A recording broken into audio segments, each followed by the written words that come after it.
Hey, this is Jim McDonald. Welcome to episode 235 of the PowerCast. Heath Evans, NFL analyst who joined us earlier in the year down in Los Angeles, has come up to Sacramento and shot this episode with us. We talk about the current state of the NFL.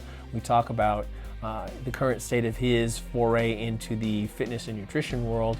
And we get into the national anthem controversy just a little bit and all the issues surrounding that to the best of our ability. Probably people are going to react to things that we don't even say in the course of this episode. I'm just expecting that off the cuff. However, I don't know if it's out yet, but he talks about in the course of this episode having C.T. Fletcher over at his house and having a kind of an open conversation about race issues in the United States. So check that out. I don't know if it's already out yet, but if it's not, be sure to look for it. We'll be back on Friday with a special inside episode with our own Little Smokey, Little Smokey Granzella. See you then. Support for this episode of the PowerCast comes from Precision Nutrition. Go to get.pn/PowerCast for your free book on the role of genetics in fitness and nutrition. That's get.pn/PowerCast. Reebok.com, home of the legacy lifting shoe, the official shoe of the PowerCast at Reebok.com. 8Man Strong apparel for people who lift heavy weights at 8manstrong.com. Compex Muscle Stim products at CompexUSA.com. Use the code PowerCast for an additional 28% off all but the lowest price model. HowMuchYouBench.net. Use the code PowerCast for 15% off slingshots and free shipping on orders over $100. And Bodybuilding.com, the world's largest fitness website and supplement store. Bodybuilding.com has free plans for every level. Visit bodybuilding.com today to become your best self.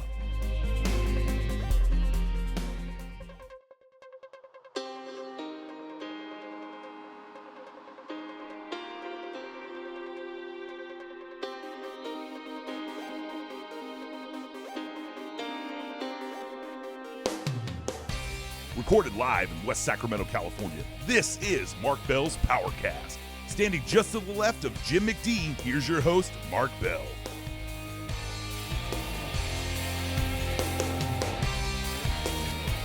Luxury brand Aston Martin has begun selling a special Tom Brady signature edition car. No way. Promising a delivery for early next year.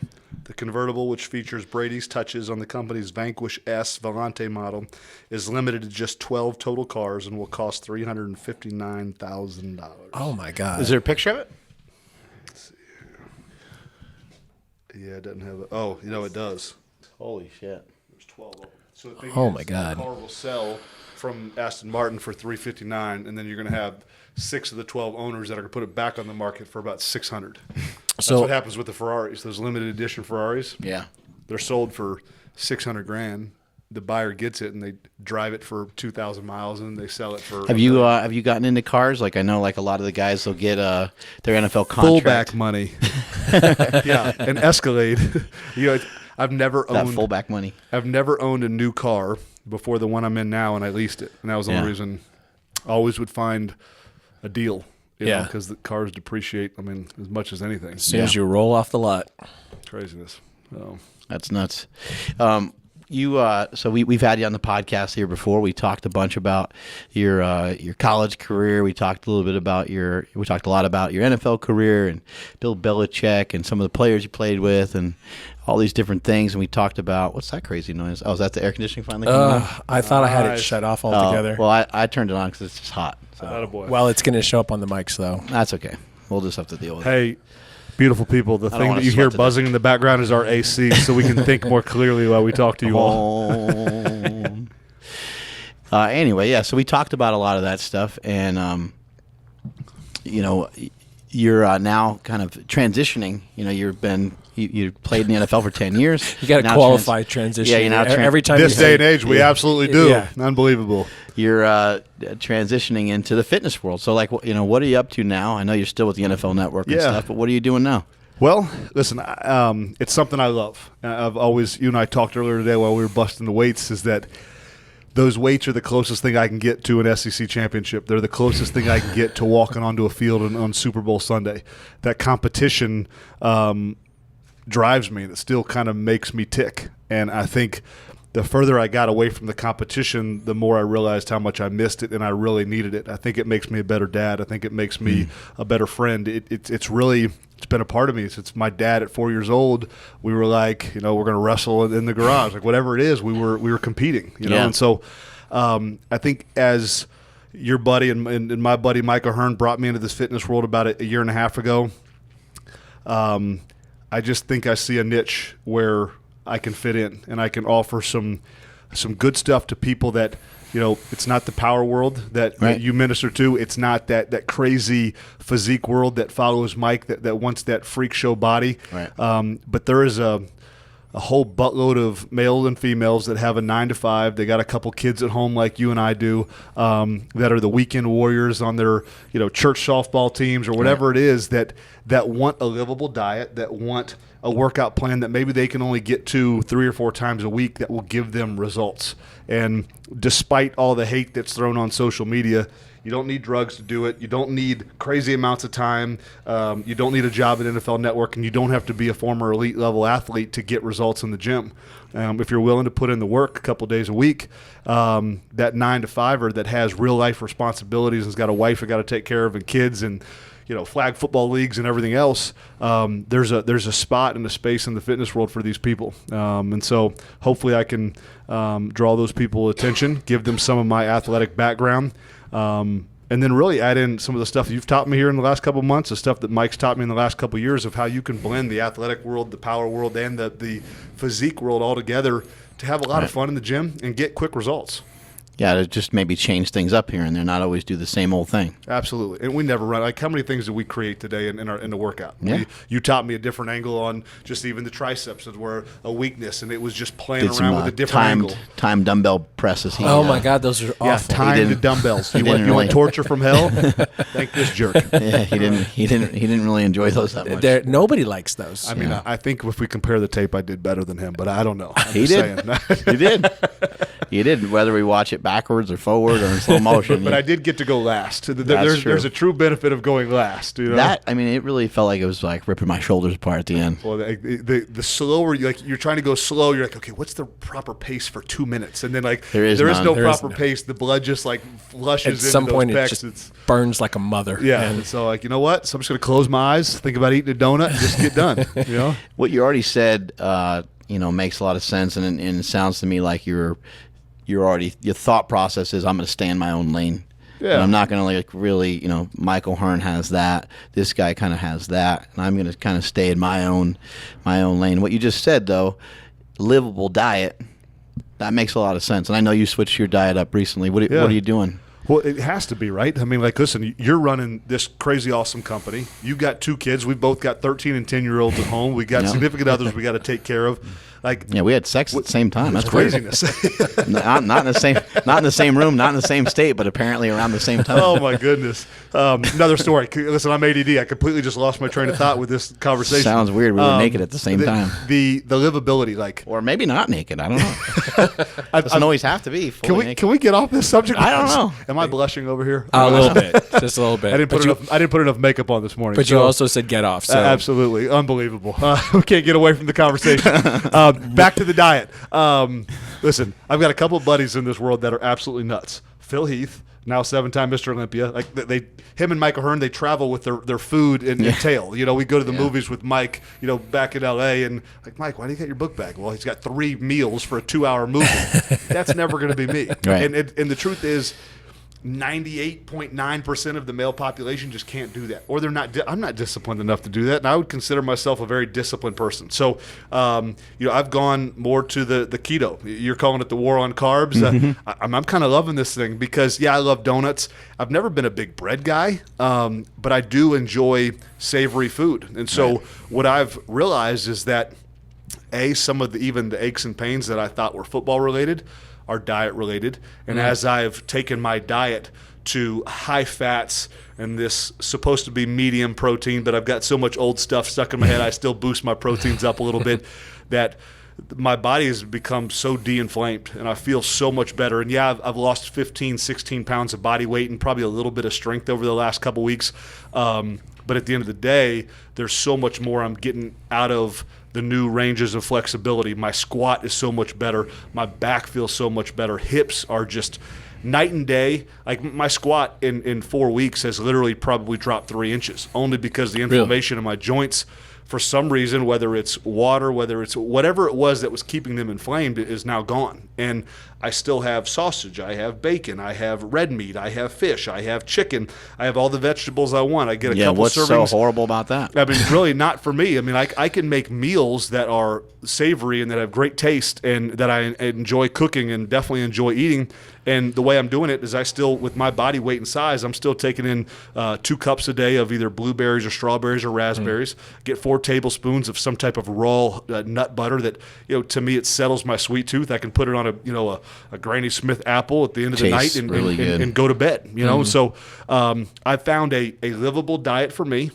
That's not so, I've got to have this meal at 3:30 a.m. and this meal at 9:15 and then, this vitamin and mineral here.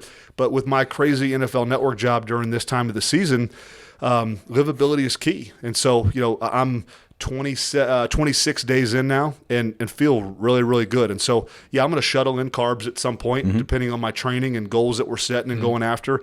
But at the end of the day, I think until something changes or until I need to do something else for the companies and stuff that we're working on building, I'm going to stay more of a keto mindset for a long time.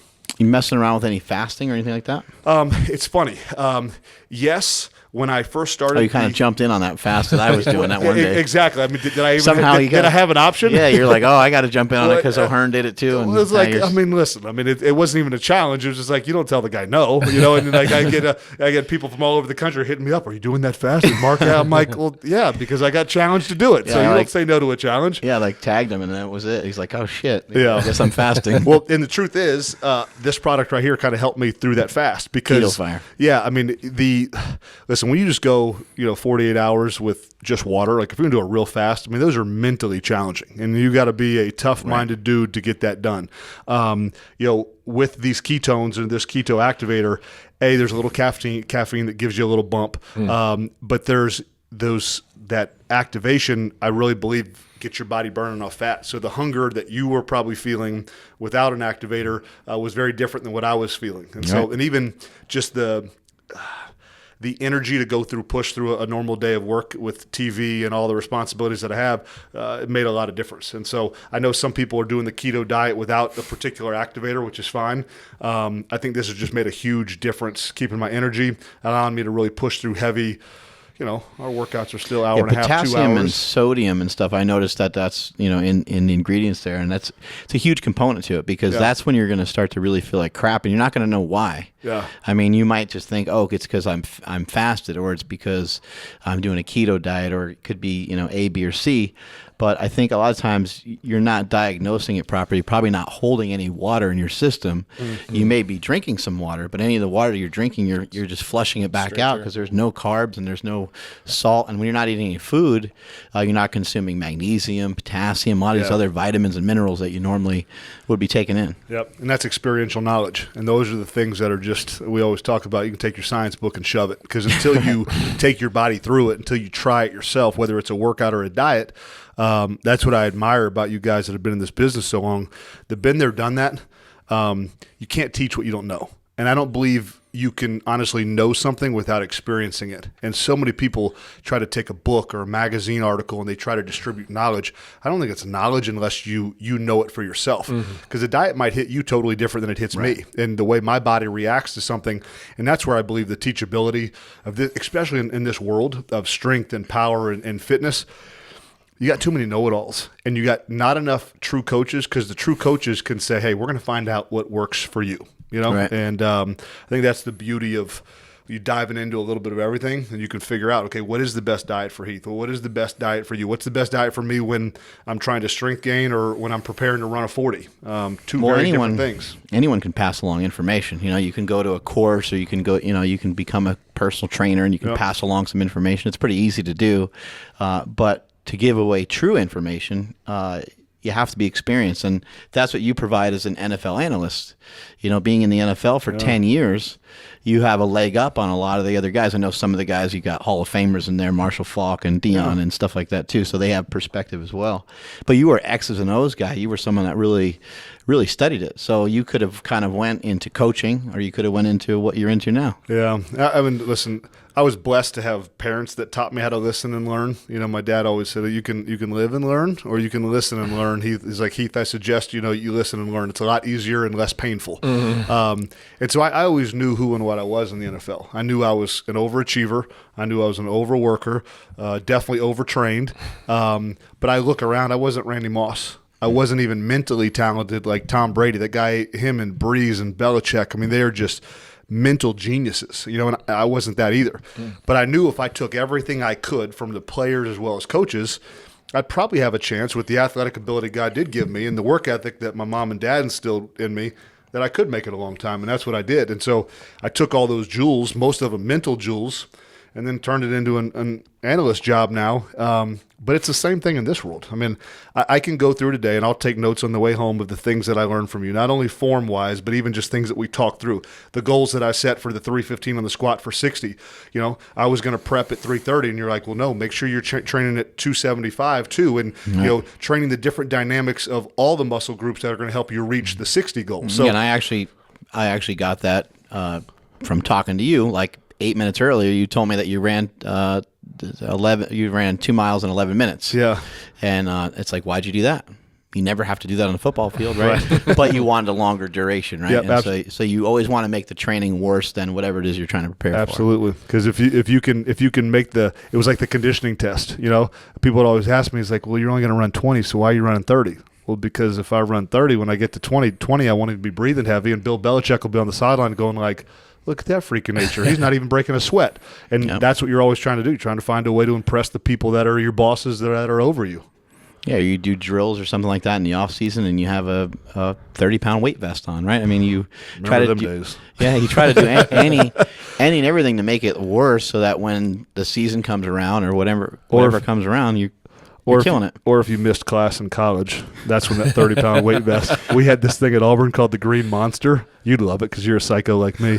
But this thing was literally, I mean, for y'all at home, like it was probably about that angle, maybe 45, 50 degrees. It was brutal. But if you got caught skipping class, they put you in full sweats. Auburn, Alabama, very rarely is it cool. It's mostly hot and humid. Full sweats. And our weight vests were 25 pounds. And we would bear crawl up and down it. And then they would roll us at times. Ouch. So when you start rolling, your equilibrium gets messed up. And so then you start throwing up. And then you're starting to throw up while you're bear crawling. Roll down the hill? You try to roll up it. Like my God. It's just, listen, they're torture chambers. But just don't skip class, and then you don't have to do any of this stuff. Oh, my God. Yeah. How do we get a hold of Bo Jackson? Bo is in the woods right now, probably hunting or fishing somewhere. That's what Bo's probably doing. We got to get him on the podcast. We've been talking about him forever. We used to have the card here, but since we moved, it's got lost in the shuffle. We have this rookie card here. Bo's a beast, man. And we talk about him almost every podcast. Listen, 34 still goes around the Auburn campus. I remember my freshman year, he was still just swole as a boulder looking. I'm like, hey, you were a tailback? I was probably 240 at the time. And Bo was like, okay, yeah, no wonder nobody wanted to tackle you. Yeah, he was pretty damn jacked. And an amazing Tecmo Bowl player. Like, you couldn't tackle him. You bounce off him like popcorn back him and Marcus Allen on the same team. This is not fair. Unbelievable. Precision Nutrition has just published the most comprehensive book ever written on genetics and genetic testing in health, fitness, nutrition, and sport. At over 70,000 words with 700 citations, this thing's a monster. The best part, it's now available totally free, hosted completely online for PowerCast listeners at get.pn/PowerCast. What's genetic and what's not? It's hard to decipher, right? I think a lot of people think that they may be quote unquote allergic to carbs. They can't, digest them properly because of their heritage or whatever. But this book helps explain a lot of that. Or gluten, or any of those things that people feel like affect them that may or may not actually do that. This book will teach you what genes are and how they work, how genes influence health, fitness, and performance, what genetic testing is and how it works, what genetic tests can tell you about yourself and can't tell you about yourself, and what you do with all this information today. Consultants to Equinox, Apple, Nike, Titleist, U.S. Open champ Sloane Stephens, UFC legend Georges St. Pierre. It's content like this that's made PN the industry's gold standard for elite nutrition coaching and research, coaching over 100,000 clients and mentoring over 50,000 health and fitness professionals. So if you want to understand the most up-to-date genetics research, or you're curious about how genetics relate to your health, fitness, and performance, you want to get this free book. You can get it at get.pn/PowerCast. I need to know more about my genes. They're way too tight. What's maybe different about the NFL this year as opposed to previous years? Seems like a little bit of a guessing game on like who's good, who's going to show up week to week. You still got the American flag stuff. I mean, you got the national anthem stuff. But I think all in all, it's the greatest reality show on TV, and more so this year than ever because you watch the Patriots, struggle to start off the season. Everybody expects them to kind of hit the ground running, and in the offseason they had, you expected them like no one to touch them. Well, a few injuries, and they looked like they were human. Yeah. And now, of course, they've started to work their way out of it, and they'll be in the race in the end. But even teams like the Pittsburgh Steelers, they're sitting at 5-2, but if you watch their game tape, you think they're 2-5. Yeah. The Chiefs were this dominant team, and then the last 2 weeks they fall off. In the NFC, listen, everyone expects the Seahawks to be there in the end, but they've got a lot of issues. The Raiders were a hot button team. Well, they've played like hot garbage. You know? So the beauty is, I think this year it makes it very tough from my end because normally we get to week 7, week 8. I'm going to tell you the final 8 to 10 teams that are going to be in the mix in the end. Mm-hmm. This year, I'd probably have to give you 15 or 16. And so anyone that tells you they're watching the tape on all 32 teams, they're lying. But where normally I'd be watching 8, 9, 10 teams right now, I'm still having to watch game tape on 16, 17 teams because we've got all these teams that are close to 500, one game over or one game under, and they might have a chance. It makes it fun for the audience. For me to do my job, it's difficult because there's a lot to try to digest every week of who and what team showed up because, boy, right now it's very inconsistent. My Niners have sucked consistently this year. But before last week, I mean, they give up the 40 burger or whatever to oh my gosh. Cowboys. Every game was 1 or 2 point loss. Right. They set a record for the most losses by that 3-point margin in the history of the game.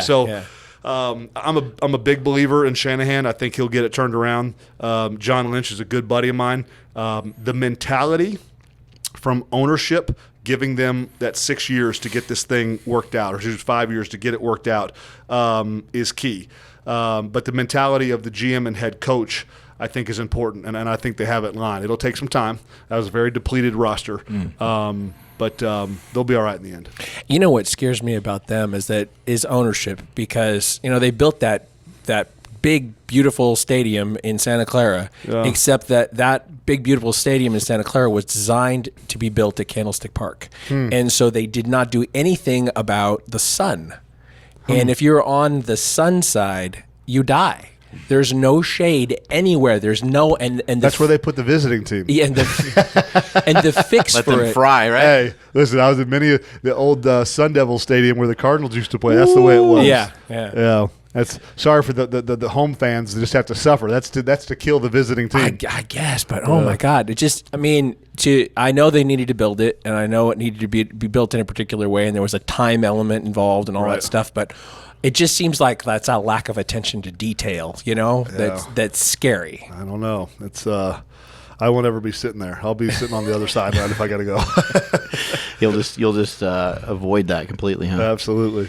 So what is going on with the flag stuff? With the national anthem, a lot of players are kneeling, and then there's some people that have not even come out of the locker room completely. There's guys, just different people are doing different things. Yeah. What's your perspective? Your dad was a Marine. Yeah. What's your perspective on it? Boy, it's a loaded question. Let's start with this. So before Trump came out and basically aggravated the whole situation, there was about he 6 made guys. it a little bit more inflammatory. He dumped some fuel on it. But, right? but the thing is, too, and I've told the players this, like, everyone wants to call Trump an idiot.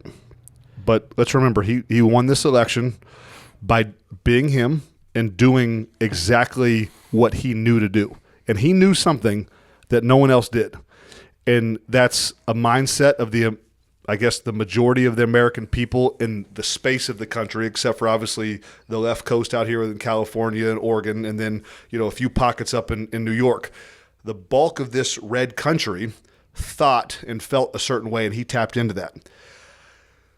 With the American flag, even some people on the far left are still extremely patriotic. And with some of those inflammatory tweets at the NFL and at the players, some of those people that vote left or vote Democrat siding with Trump because they're so red-blooded American. So again, and seemingly if you listen to the news, the man's a moron. But if you listen and you watch him, he's very strategic. And I'm not praising him because I think they were inflammatory. And I think it's not what our country needs in a lot of ways about trying to divide. But he is ultimately prided himself on being a winner, winning an election, and he wants to win again. And so I challenge the players because we went from having about 6 guys kneeling to having, I don't know what the head count was, but it was probably 50. No, I think it went up to like 200 that one week. It was a whole team, right? Well, a couple it wasn't. teams. See, what he did was, like, he made a whole bunch of other Americans turn off the NFL, and he baited those players into saying, screw you, Trump. And Trump naturally polluted their message that much more because it wasn't about the message that Colin originally knelt for, which whatever it was, but it was about screw you, Trump. And so at the end of the day, who wins that? Trump wins that because he polluted the message. So there are some good players. Malcolm Jenkins, a former teammate of mine with the New Orleans Saints, now with the Philadelphia Eagles, is doing awesome stuff in Philadelphia. I mean, he has gotten Jeffrey Lurie, their owner. He's gotten Roger Goodell, the commissioner of the NFL, Troy Vincent, the Philadelphia PD, and they are meeting together every couple weeks, and they are trying to do things in the community that Malcolm thinks will naturally create some more racial equality over time. And so there's a bunch of our players that are brilliant, and they're well thought out, and they're well studied, and they're trying to do great things. I don't think Colin's one of those. Colin's not even in our league anymore. People want to say he's been blackballed. We can go into the whole football thing another time. People just don't want to waste their time with that type of quarterback. That type of quarterback doesn't win in our league. So why would you spend any time trying to develop that quarterback? We've seen who and what he is. The ceiling with Colin was you better have the best defense in football, what the Niners did at the time. Yeah. You better have one of the best running backs in football in Frank Gore. You better have one of the best O-lines in football, which they did at the Niners in the time. And then that type of quarterback can look really good. But if you take all that other stuff away from them, that quarterback can't play in our league and win a championship. We're not trying to win 10 games. We're trying to hoist a Lombardi. So no one's trying to develop that type of quarterback anymore. People say, oh, well, Marcus Mariota, totally different type of quarterback. It's football X's and O's that most people wouldn't understand. I'm not trying to be arrogant, but that's just the truth. But the majority of our players are standing and respecting the flag. I have challenged our players. Your voice has been heard. You've brought attention. Now meet the American people at the point of their need. Start standing. Do something different to keep the pressure on the topic at hand. Don't let the topic be polluted by the president. Don't let the topic be polluted by the American people that see us as spoiled millionaires getting to play a game because they can't connect. So as leaders in our community, start standing for the national anthem and try to connect with the majority of America so your voice can be heard, and then we can fix some of these issues. Right. So it's a very convoluted conversation. I'm a son of a Marine. Stand and honor our country. Stand and honor every man or woman that's ever lost her life to give you the freedom that you could even think about kneeling. That's my viewpoint. But at the same time, that same Marine that I was raised under taught me to love people and to listen to people and to be humble, and sometimes you just have to agree to disagree. If we're going to sit down and talk about power, strength, and speed, you and I are going to find some things that we probably just differ on over the course of time. You know what I mean? And we might even be dogmatic about it. But I think at the end of the conversation, we'd probably be like, why don't we focus on the 96 things that we do agree on instead of the 3 or 4 that we don't?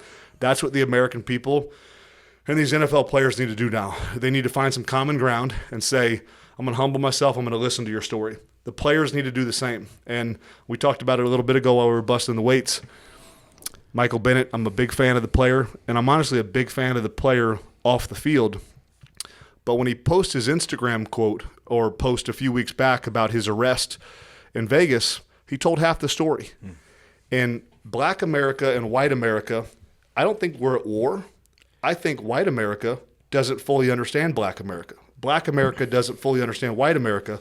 So when a black, powerful man like Michael Bennett puts an Instagram post out that's half the truth, and then the Las Vegas PD puts out their whole story and then corroborates it with a whole bunch of video where you were running and you hopped a fence and you went out a side door and they had to arrest you on the middle of Flamingo Boulevard in Las Vegas because you didn't stay where you were supposed to.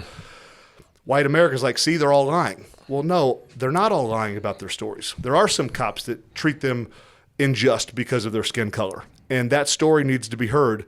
But we have to have people on both sides willing to listen, and we have to have people on both sides willing to humble themselves and say, hey, I'm going to tell the whole truth and nothing but the truth in hopes that we can meet in the middle somewhere, and then we can have some equality across the board.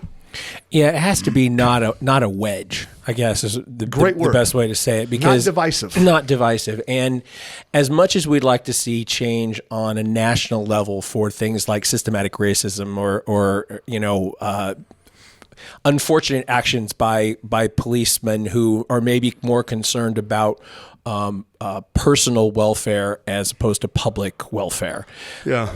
As much as we'd like to see those changes, all those things have to happen locally. We don't really have federal laws that exactly address that stuff. Very state to state. And city to city and all those things. So what you're talking about with, sort of grassroots efforts with local PDs and makes players sense. and teams and stuff, that actually makes the most sense to me. Well, and this is where I'm more than willing to sit down with Michael Irvin and Marshall Falk and Dion and all my boys at the network and listen to their stories, because they all have them. And I don't think any one of them's lying or exasperating the issue or exaggerating the issue. I think because they drive $100,000+ cars and they're black, I do think that they've been pulled over at times and honestly treated poorly at times. But I still want the black community, especially the male black leaders, to look at some of these videos that have been put out socially by cops that happen to kill a black man. Not all of them, but some of them, and try to put themselves in the position of the cop. And that cop walking up to that car and wanting to go home to his wife and wanting to go home to his children, and being in a situation where you're making $80,000 a year. You've had somewhat of limited training because of the way our tax structure and payment structure and training structure for cops has been set up. And there's someone being belligerent, and you don't know if they have a knife, you don't know if they have a gun, you don't know what their mental state is. You're giving them commands, they're being combative, and you're questioning, is it my life or is it their life? I'm still waiting for someone in the black community that has a strong voice, especially in the sports community, to step up and say to the young African male community, let's be humble. When a cop gives you an order, even if they're being a racist prick, even if they are just demeaning your manhood, I want you to humble yourself in that moment and do what you're told to do. And if they take it to a level that they're abusing you or physically hurting you or whatever, then maybe you have to react at that point. But I want you as men, powerful men, to be the more powerful man and humble yourself and just do exactly what you're told to do, and then see if we have some of these incidents. Because the way my dad taught me, when you get pulled over at night by a car, just go ahead and put your hands out the window just so the cop can see your hands, so he's not overly alerted or fearful. And then always a yes, sir, always a no, sir. Well, I'm a white male. Like, I didn't have to grow up with all this stuff that some of these guys in the black community grew up with, but my dad taught me ultimate respect for authority. I don't care if I'm making $10 million a year and that cop pulls me over. He's the authority in that moment. So I need to show him respect, no matter whether it's just or not, because that's the definition of humility. The problem is people want to exhibit what their so-called power is their way, and they want to stand up for their rights. And sometimes people standing up for their rights have gotten them shot and killed instead of just being like, hey, I'm going to humble myself, but I'm going to go home to my family tonight. I'm going to go home to my kids tonight. You might have the moment of power over me if you're going to treat me unjust, but at the end of the day, I'm going to go home. And I think that's the message that I'm still waiting for someone, because it's not a black or white message. That's a humble message. It's the same message of, I'm going to listen to my boys. Hopefully you'd listen to my perspective too. Maybe we can learn something. Humility is the missing ingredient from our president. It's the missing ingredient in a lot of ways from the men that are still kneeling and not really getting their voice heard because they've just the situation is so inflamed right now. Yeah, the initial message on the kneeling thing was so totally lost, even at the time, that like it's unrecoverable, really. Yeah. Like as a protest, it isn't. But that's Colin's fault too. You can't tweet out that cops are slave hunters.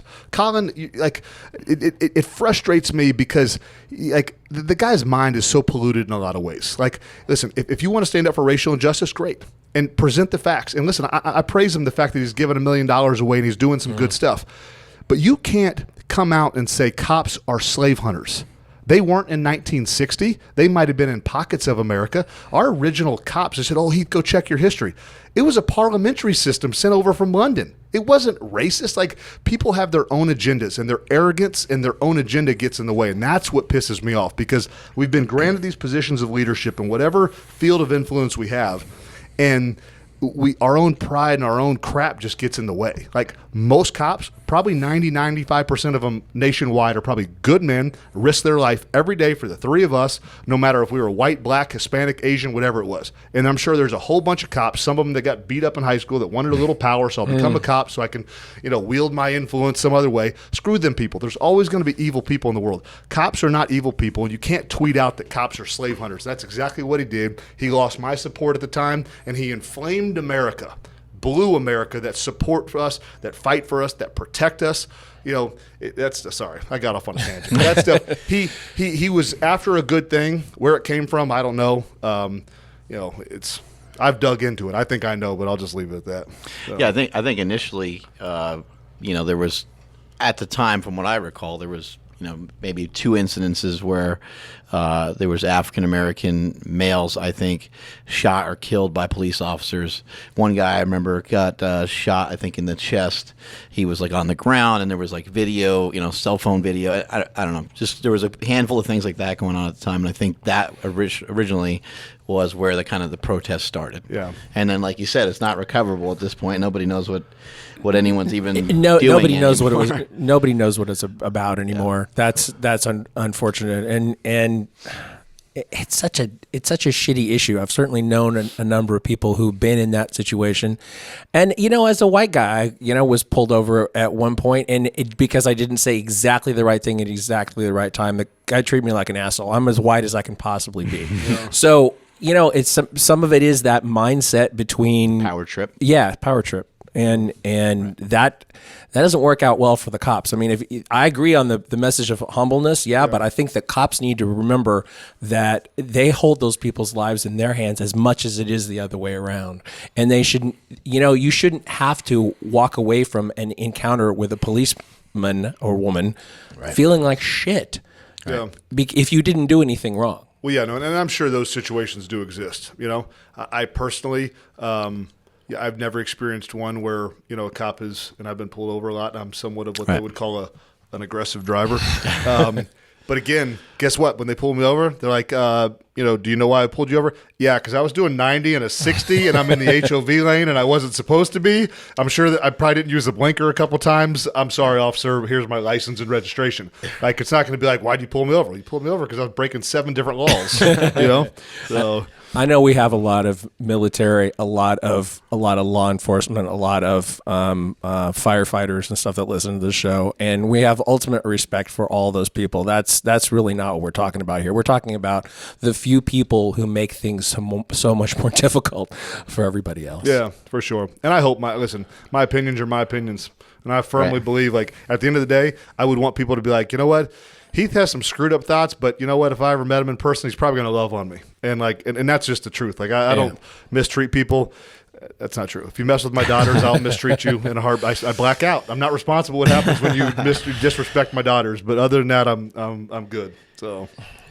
Yeah, perspective is always going to be the hardest thing, to understand where somebody else is coming from, like literally where they're coming from. Understanding how someone grew up versus how you grew up is always going to be a difficult thing. Yeah. We're not always going to be able to figure it out. Well, but like, how hard is it to try? Right. Like, just to understand. You put me in an apparatus today that I had never been in, with a slingshot, Right. I didn't let on. I was a little nervous. I was like, well, how's this going to feel in my elbows? And how, is this weight going to crush me because I've never had it on? But, like, why not try? You know what I mean? And then so I learned some stuff from it. I think it's I don't know where that spirit of pride comes from, where we just don't try. Like, the conversations I had were probably birthed from mom and dad telling me that that's the right way to live. We might differ with people, but at the end of the day, can't we just agree to disagree? And right. Can't I still love on you and support you and help you take care of your kid? Whatever you would need, even if we disagree on some core fundamental issues, I can still love you as a brother. Right. I don't understand that depth of pride in people that refuse to try to say, okay, well, Mark said he feels this way. Let me try to put myself in his shoes. I told you, I'm getting ready to sit down with CT Fletcher tomorrow night, and we're just going to literally hopefully break down this race issue in front of all his followers and my followers, so all the black people and all the white people can see a powerful black man and a powerful white man getting together, hashing out all the issues, and at the end of the day, hugging each other goodbye, and we go back to our homes with love, respect, even though we disagree. Hopefully setting a tone for the nation to have conversation and just freaking listen. Doesn't mean that we have to agree at the end. Yeah. But that man's going to come break bread in my home with my family. My girls are going to love on his kids. And at the end of the day, we're going to have some tough conversations. And I'll probably agree. He'll probably disagree. We'll have some stuff that we're fundamentally completely together on. And at the end of the day, I'm going to hug him goodbye. And then 2 weeks from now, we'll go get a workout in together. That's the way life is supposed to be done. But it comes from, I want to know CT's perspective.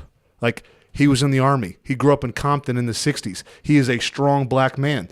I guarantee you he's going to drop some knowledge and stories on me that's going to blow my mind about life in L.A. in the 60s, So it is what it is. I've heard him talk about some stuff like that before, and his perspective was really overwhelming. He hates racism so much that he tries his best to not engage in it at all. Exactly. He won't use the N-word. There's certain precautions that he takes as a person to really try to better himself and to better his community. And I think it's admirable. I think it's awesome. He's been on the negative receiving end of racism, but even though he's been on the negative side, he still was like, you know what? The only way to you're probably not going to ever beat it. The only way to make it a little bit better is to try to rise above it. Yeah, and that's what he's done, which is fucking unbelievable. No, I'm only just starting to get to know him, but he's awesome. Well, and I love the man because he loves people. Yeah,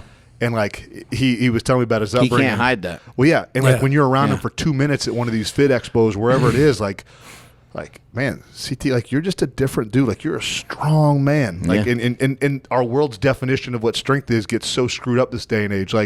But he's humble. He's passionate. He doesn't back down. But at the end of the day, just give you a hug and move on. And that's what we need more of. That's probably why I was actually looking at a bunch of Instagram stats the other day. He's gaining followers at about 37,000 a month. Wow. That's mind-boggling. I'm at 37 a month. I'm going to catch him. Yeah.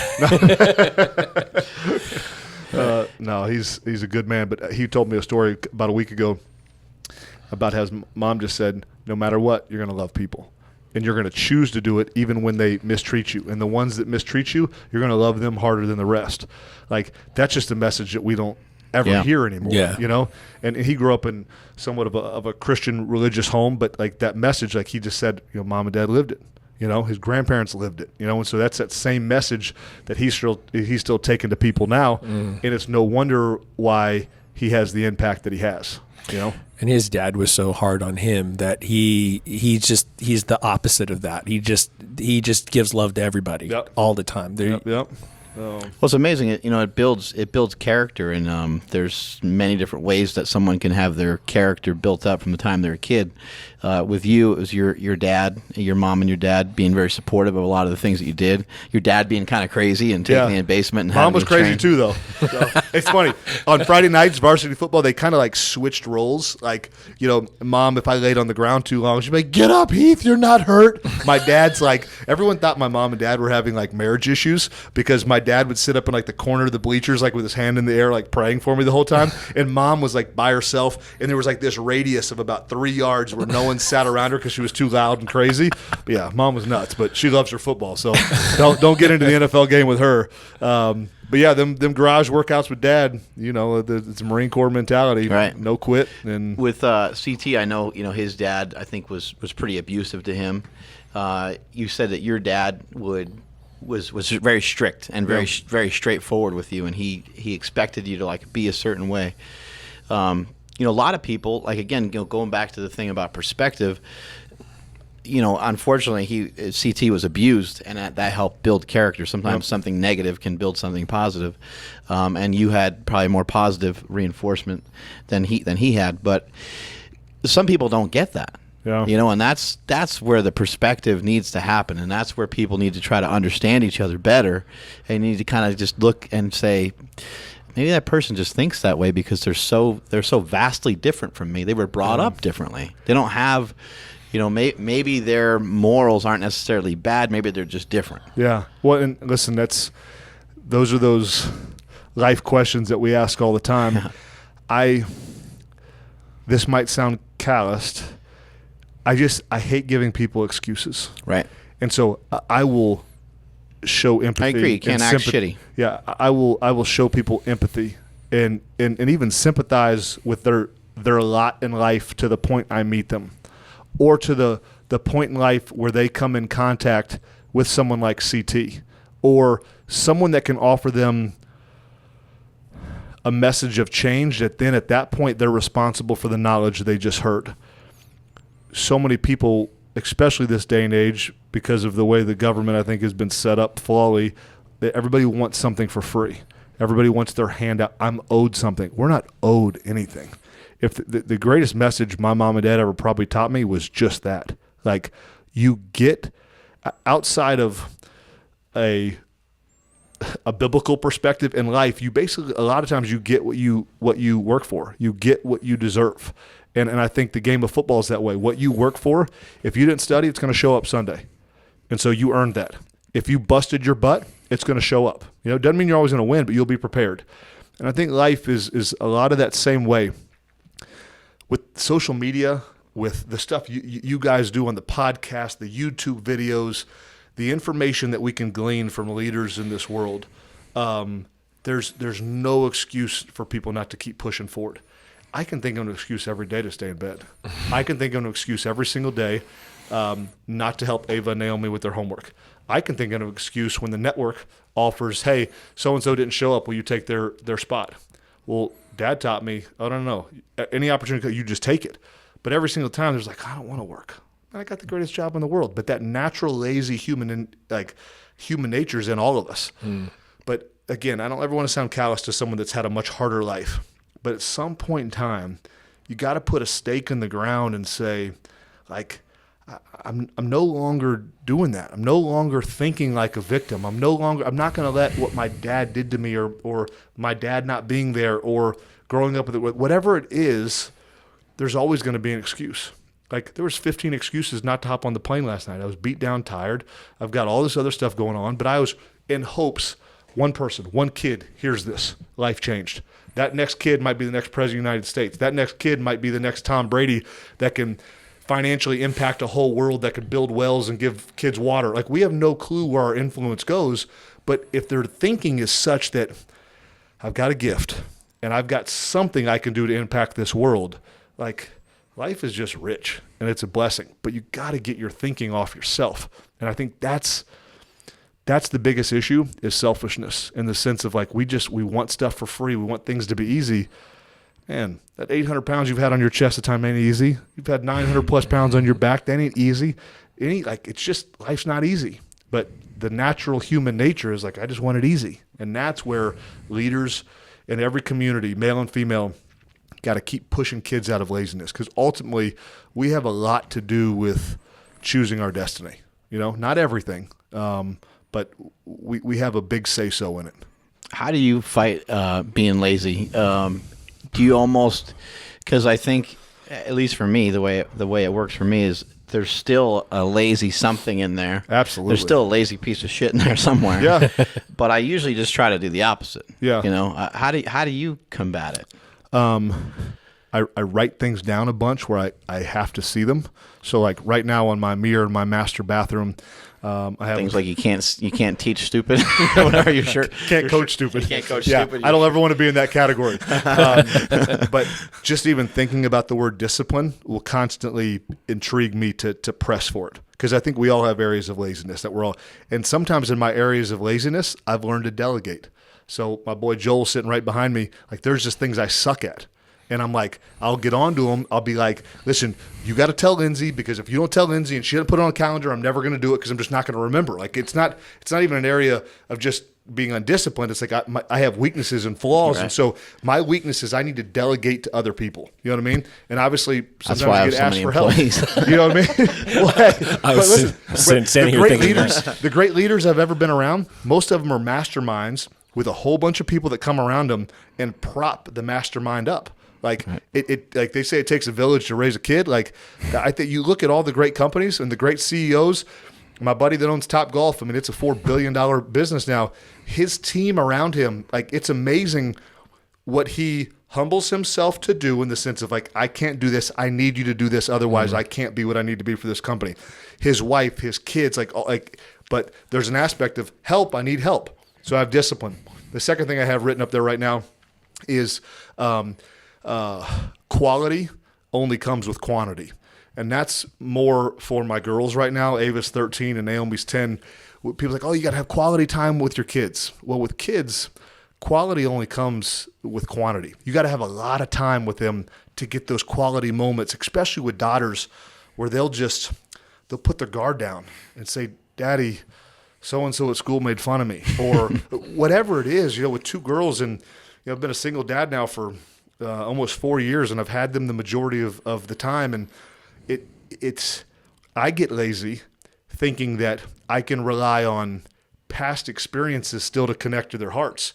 And as a dad trying to connect to girls, it's tough enough as it is. And I'm such a rough and tough, like I'm trying to raise two warriors, that sometimes I focus too much on my mental mentality of what I'm trying to instill in them, and I miss the nature of how beautiful their hearts are. And so, listen, I know that it's the 10th, 11th hour that I spend with them that'll get me that 10 minutes of time where Heath's heart connects with Naomi's heart, and so I'm constantly reminding myself of it, and even in our strength world, like you don't get that quality, like that one that just hits that sweet spot and you're like, bam, without that 10,000 reps to find that one sweet spot. And so those are the things that I'm just constantly reminding me of. And then the other one is that, people don't plan to fail, they fail to plan. And that's been a mantra of mine for forever.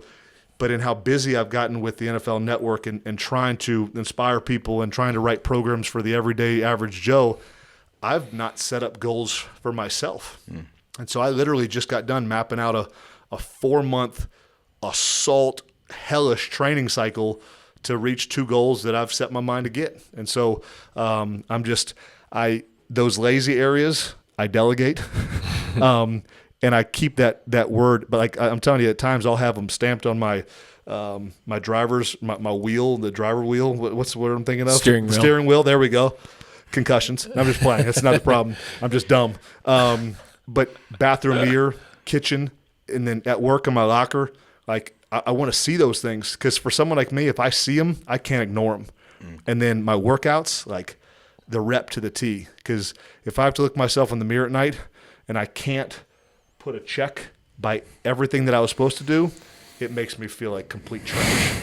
And then I'll be like, I'll probably go down in the garage and finish it before I go to bed. But I need to see it. And if I can see it, I have a hard time not getting it done. Yeah, I think you can't lock your door, once a week. you have to lock it every single night, right? To make sure it's secure. And that's the same thing with a relationship or anything else.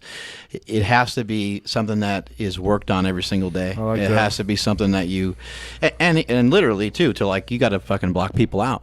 You know, you really do. Like, You got to be able to say no. When you have a family, you have to, you know, we as a family have kind of made that decision because, you know, things have gotten so hectic and stuff. We're like, you know what, we're doing certain things to like block out the world, you know, 6 o'clock, 7 o'clock, whatever time it might be.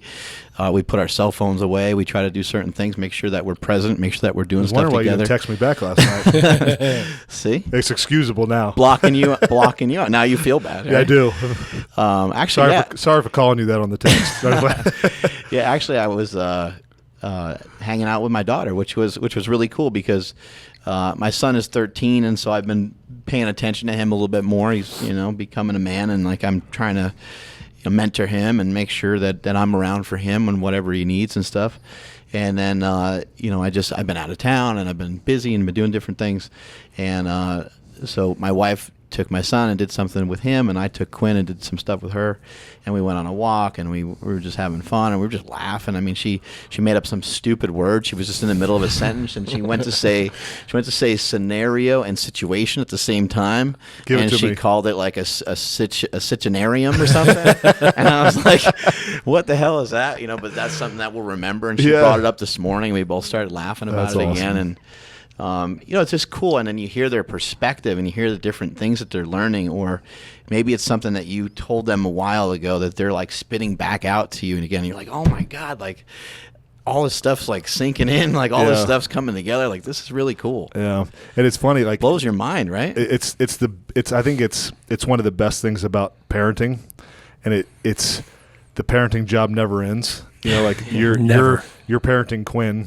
My mom literally calls me the other day. She's like, son, you know I love you, right? And I'm like, yes, Mom. What do you need to tell me? What do you need to tell me that's difficult for me to hear? You know, she's like, I just, you know, I was there for 2 weeks, and I see all your other goals and all your other thing, but, you know, what are your current goals for Ava and Naomi and your relationship? And I'm like, your mom bringing the hammer down on I'm like, oh, I love you, Mom. I gotta go.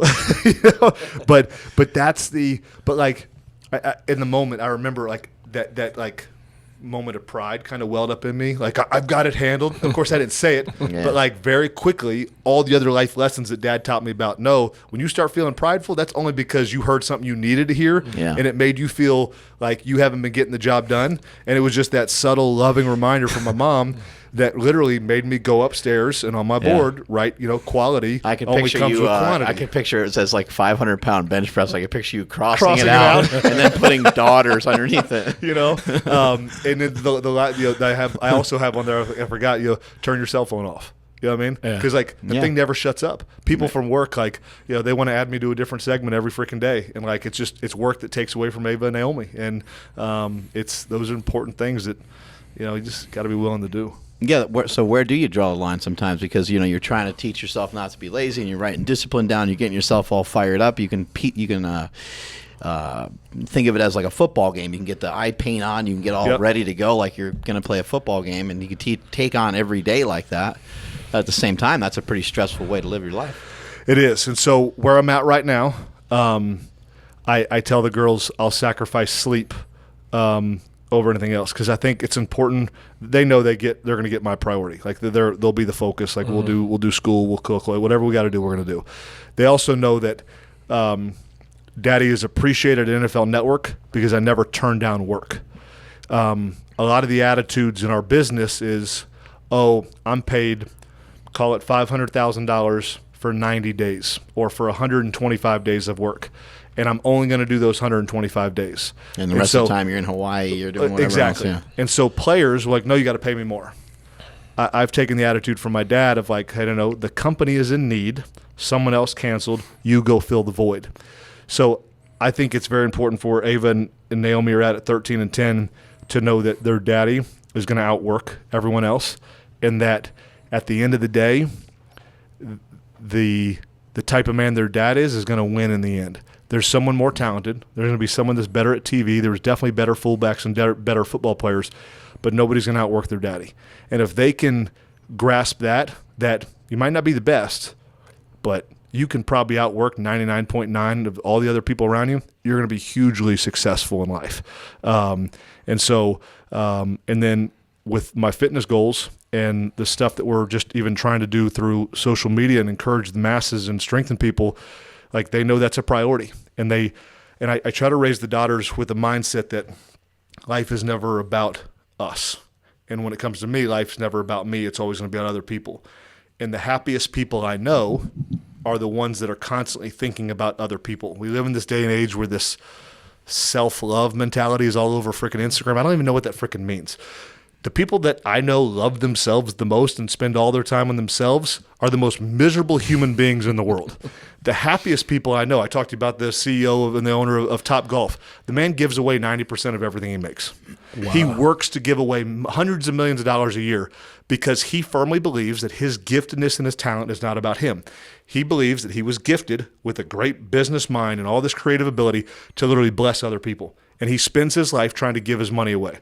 One of the greatest men I know, an absolute joy to be around, and is just awesome father, awesome husband. He probably also realizes that like golf doesn't really matter. It was just a vehicle. He would, I mean, like it's just a thing. Absolutely. Right? And he's turned over movie theaters and restaurants and everything else.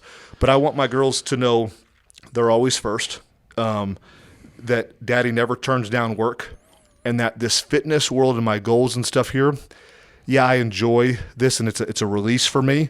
But this is a vehicle now where people would listen to me before because I was a football player. This is a vehicle now where I can tap into people's hearts and maybe save someone's life. You know, I had a guy on Instagram the other day DM me literally just like a self-confessional about, man, he's about to put a gun in his mouth. Blew my mind that through Instagram, that was the first real case that I'd had where someone was like crying out for help. I had experienced that stuff before in my charity work around sexual abuse, but this was the first time in the fitness world that someone was watching the videos that we put together every morning, busting weights, and connected to me, heard something that thought he could leverage a conversation to reach out for me for help. Picked up the phone and called him, have a conversation, and I don't know where he's at now, but for that day I was able to encourage him. Minus the fitness space, I never would have had that conversation. Minus the fitness space, who knows if that kid would have taken his life. And so those girls fully understand that everything we do in the Evans family has a purpose to bless, to encourage, to strengthen, to build up, to lift up, to encourage other people. And if I can get across, we're not going to be lazy. You can't quit. It's not even an option in the Evans house. And whatever our mindset is, whatever we're doing to make money, whatever we're doing is to influence and to encourage and to strengthen other people, I'm a winner of a dad. On Tuesday night, I went home from here with that black and red slingshot that I showed you. Yeah. And that's new. That just came in that same night.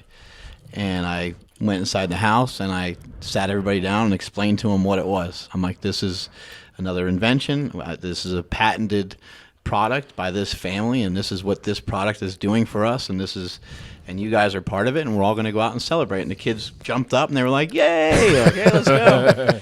You know, I mean, they pretty much just heard celebrate, right? Right. Like, that's pretty much what celebration. My girls would have heard ice cream somewhere there, but like whatever. That's pretty much what they heard, but the message is that they're part of it too. Absolutely. You know, it's not me. It's the team. It's super training. It's slingshot. It's my family. Everybody is invested in it a lot, and it means a lot to me. And you know, when you think about your own goals, and you said you want to squat 315 for 60 reps, right? Yeah. So 315 for 60 reps, you're like, how does that relate back to? Right? Well, you don't know what it's going to relate back to yet. Not a clue. Because you're going to be kind of suffering for the unknown. You don't know what's going to come of it. You don't know what those garage workouts were with your dad. You have no idea what they were. Yeah. But look what they turned into. Yeah. You don't know what the opportunities that you have with NFL Network are going to turn into. They could turn into more. They could turn into you running the whole network. It could turn into you being a president. It could turn into you having a successful career there the rest of your life, or you realize there's nothing left to do there, and you can be successful doing anything else because you took all those opportunities and you made the best of them, and you'll be able to do that anywhere you go, ever. Yeah. Right? And I think like the unknown is what makes it exciting. Right. And because I believe in a God that has everything mapped out for us, the unknown is kind of like some people would call it, the climbing the mountain. Like the mountaintop is like we get there and it's kind of exciting, but like how quickly does it die off? But like for guys like us, like that climb and the grind is really kind of it's kind of what makes us us, Because when we get to the mountaintop, I don't care if it's you had a goal that you wanted to own a Corvette. As soon as you own the Corvette, like 3 months, you're going to want the Bentley. And then you're going to get the Bentley, and then you're going to want the jet. And then you can get the jet, and then you're going to want the yacht. Like, it just never stops. So that climb, that unknown is what really excites me. But I've always said, like, if I hit that 60 reps and 315 in front of the world that goes viral, and, like, one kid reaches out because of a grind that's going to take 4 months to prep for that feat, and then that one life has changed, even if it's not even like an abuse case, it's not a suicide case. It's just one kid that might get one word from me that he might be the cure for AIDS. He might be the next president. We just have no clue. That no clue kind of excites me because we get no control over what our workload bears fruit in. But if we put in the work, I don't care what level it is, there's going to be some fruit, some success that comes from the work. And most of the time, if we're looking for it outside of ourselves, there'll be like this trail of awesome stories that come because we chose to just to put in the work, And I think that's the beauty of having any type of influence is that we don't get to decide the end result, but there's always an end result that's very inspiring when you put in the work. I got one last question for you. Why don't you curse? Where'd that come from? I'm still scared of my dad. The Marine Corps. I mean, it was like, you motherfucker, blah, blah, blah. I'm like, it's funny. So like, it doesn't curse bother or me at no? all. No. Like, it's funny. Here's a funny Evans story trip, right? Dad, don't kill me. I'm sorry. I was probably like 8 or 9. My sister was 11 or 12, whatever. And we packed up in the family Bronco to go to Atlanta, Georgia from West Palm Beach, Florida to see my dad's best friend. Well, getting ready for family vacations, they're hectic. I mean, you're trying to pack the truck. You're like, stressful, the food. You're like, where's the junk food, the luggage, yada, yada, yada. So we're like 2 minutes away from the house. Finally, we got the dog in the back with me and my sister. And my mom was just kind of on my dad a little bit, right? And so he's like, my mom's name is Candy, my dad's name is Brian, and he's just like, Candy, would you quit your bitching? My sister and I, it's the first time we ever heard our dad cuss, we're like, what? And so I'm like, bitch, bitch, bitch, bitch, bitch. Amy, you're a bitch. And I'm like, my dad's like, I'm going to whoop your bad boy, like whatever. But I'm like, Dad, you said it, bitch, bitch. I'm like cussing 15 times in a row because we'd never heard Dad cuss. It was more like, I think in my home, it was probably just being a controlled environment, Obviously, I grew up in, I'll never say a religious home because we weren't. My mom and dad are just godly people. They talk about it, they walk it out, they live it. Like they just are who they like. They're just committed They're Christ faithful. followers. What I mean? They just are. And so we just like they were Evans standards. But like I told CT like CT's going to be in the house.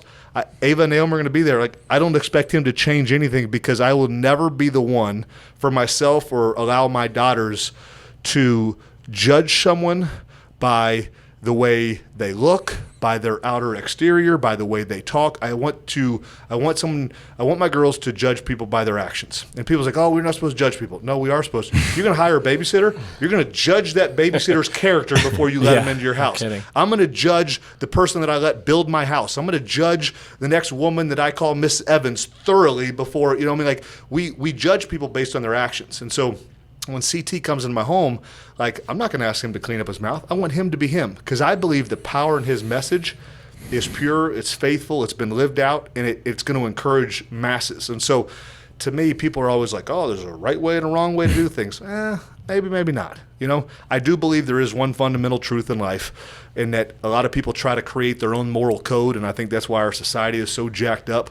We don't get to put our junior God badge on and decide what's right and wrong for us. Like there has to be some level of moral code that guides us. Otherwise, we can justify any action. I can justify I can justify doing drugs. I can justify cheating on a wife. I can justify cheating on my taxes. I can justify anything if I'm setting my own moral code. And so the cussing thing, Mom and Dad raised me, and it's also good not to cuss on TV because they fire you for that stuff. Yeah. So if you don't, I'm not one to be like, I don't know how the guys shut it off, because a lot of my boys, like, it's F this, F that, and they go on TV. Well, folks at home, like I'm always me. So I'd be the one that they'd be like, beep, beep, beep, and then they'd fire me. Anyway.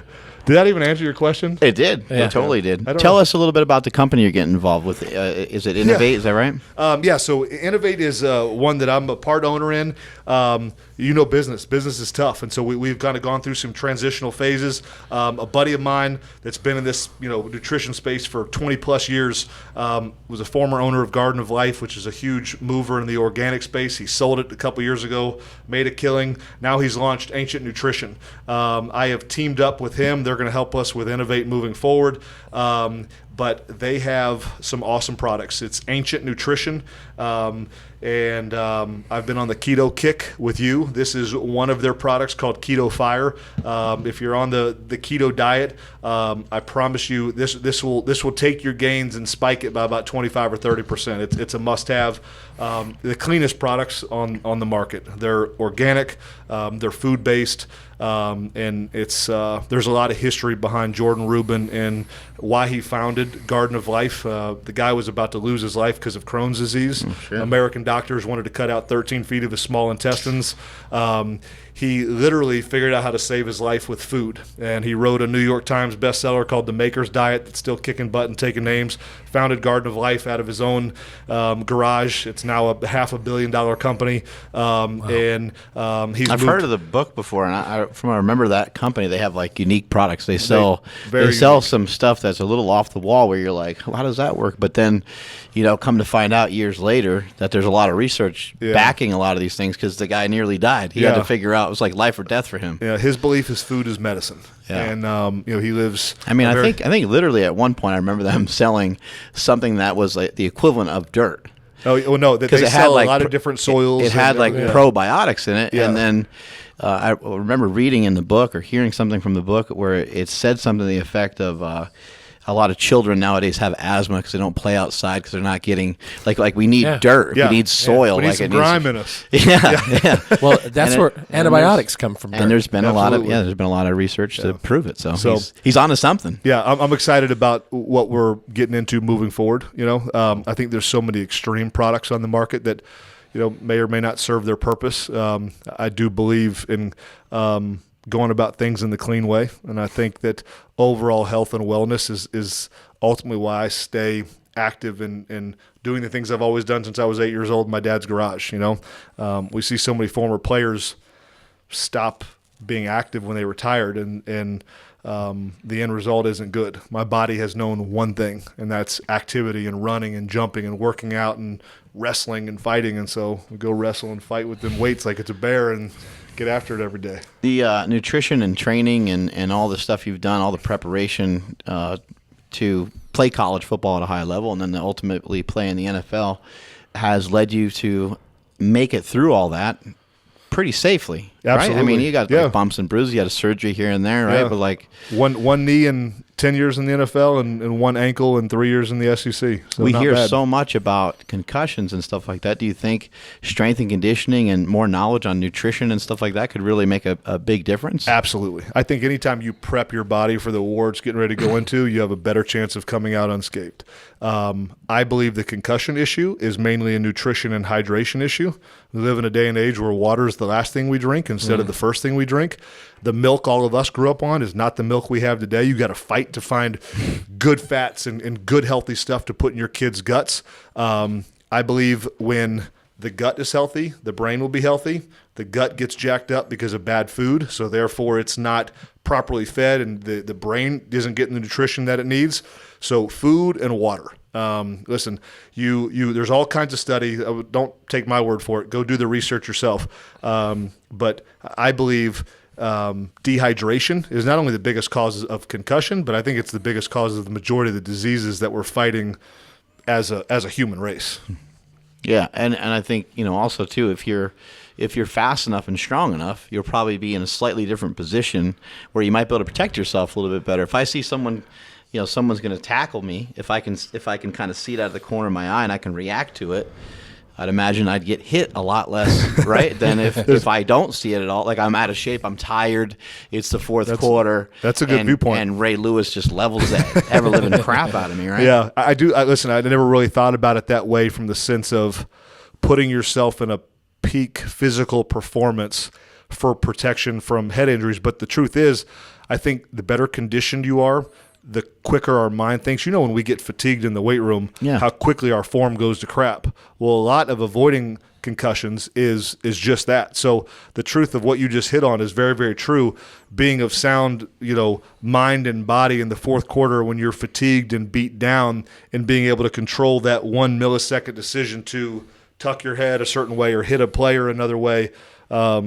It has to have some effect, Right. I'm going to keep, even with Roger Goodell and Troy Vincent, the two guys that run our league, I'm going to keep harping on nutrition and hydration, because I think those are our key issues. Listen, if I ran a team, I wouldn't let my boys have soda. I wouldn't let them have orange juice. I wouldn't let them have anything that had any fake sweeteners or anything else. I'd be full of water and a whole bunch of natural juices, putting back in what their body constantly pushes out through all the rigorous exercises and everything else we put them through. Has there been some improvements in that area, like in the locker room? I'd imagine that the athletes get catered food. Oh, listen, let me speak about New England. Like every owner is very different in what they're willing to invest in the benefit of their team. A fryer doesn't exist in the cafe with the New England Patriots locker room, and their players don't touch that stuff. Right. There are opportunities on Friday where the players get to decide food that's brought in, and sometimes that would be a Chick-fil-A and the other stuff that might be fried. The majority of food that's going in them boys' machine and their body is clean, wholesome, organic food, and it's a lot of fruits and a lot of healthy stuff that's been prescribed by the team nutritionist to support not just that week's activity, but 24 weeks of NFL activity. And some of that's got to trickle down from Brady. And Brady is leading the charge. Yeah. And here's what with the financial well-being that these guys have playing, the truly committed ones, you're going to see follow. Brady. Breeze is another one that's really gone hyper clean. And you look at these guys at 38 and 40 years old. Breeze is as lean, as ripped as ever. Brady's feet, his arm, his mobility in the pocket is better than we've ever seen it. That's nutrition. They've always worked hard in the weight room, look at Brady when he came out of college. Nobody wanted him. He was an 8th round pick, right? Now he's setting the standard for what everybody else does. It's from that though. It's from the nutrition. It's from the training. It's from him. Absolutely. Having a thing of excellence, for decades on end or whatever. Always pursuing some way to get an edge. Where can people find you? HeathEvans44.com. It's a new site, but we're adding stuff all the time. My goal is really just to encourage people. So we're going to put all kinds of nutritional information up there. I've got my bench assault workout. People's like, how'd you do that bench 45 times? Papa Bear Evans, man, old school, nasty, sweaty garage workouts. It's a lot of volume and a lot of pain, but that chest workout works. And then I'll be putting up my next 4-month cycle. It's going to be gruesome, but people are welcome to come join me. 315 for 60 reps. I'm going to get it, brother. I know you are. It sounds bad. It's going to be bad, but it'll be awesome when we're done. What about your social media handles? Hit us with at Heath Evans 44. It's really simple. There you go. YouTube, Heath Evans, but Instagram, Facebook. What are the other ones? Twitter. Twitter I try to keep just for football. Twitter makes me angry. Too many people that fall into the category of can't coach stupid on Twitter. So I've been. That's true, huh? That's so true. Oh my gosh! Listen, I just try to quit wasting time. I tried to rebuttal. You just can't coach stupid. Can't do it. All right. Well, I've been a fan long before we were friends. So appreciate you coming here to Super Training, and I'm glad you got a chance to see it. This is like a meathead paradise. It sure is. Multiply your hustle, multiply your muscle, and may all your shits be tapered. I'm at Mark Smelly Bell on Instagram and Twitter. Catch you guys later. Shout out to all of our sponsors, 8Man Apparel at 8manstrong.com, bodybuilding.com for all of your supplement needs, Compex USA for cutting-edge muscle stim machines. Get an additional 28% off when you use the code PowerCast on all but the lowest price model, Reebok.com, home of the legacy lifting shoe. Increase your bench at howmuchyoubench.net. Get 15% off slingshots with the code PowerCast. Power, the only strength magazine, available in both digital and print at thepowermagazine.com, and Precision Nutrition. Get a free book on genetics by going to get.pn/powercast. That's get.pn/powercast. I'm at the Jim McDonald on all the social medias. Follow the show on Instagram. We are at Mark Bell's PowerCast. We're out.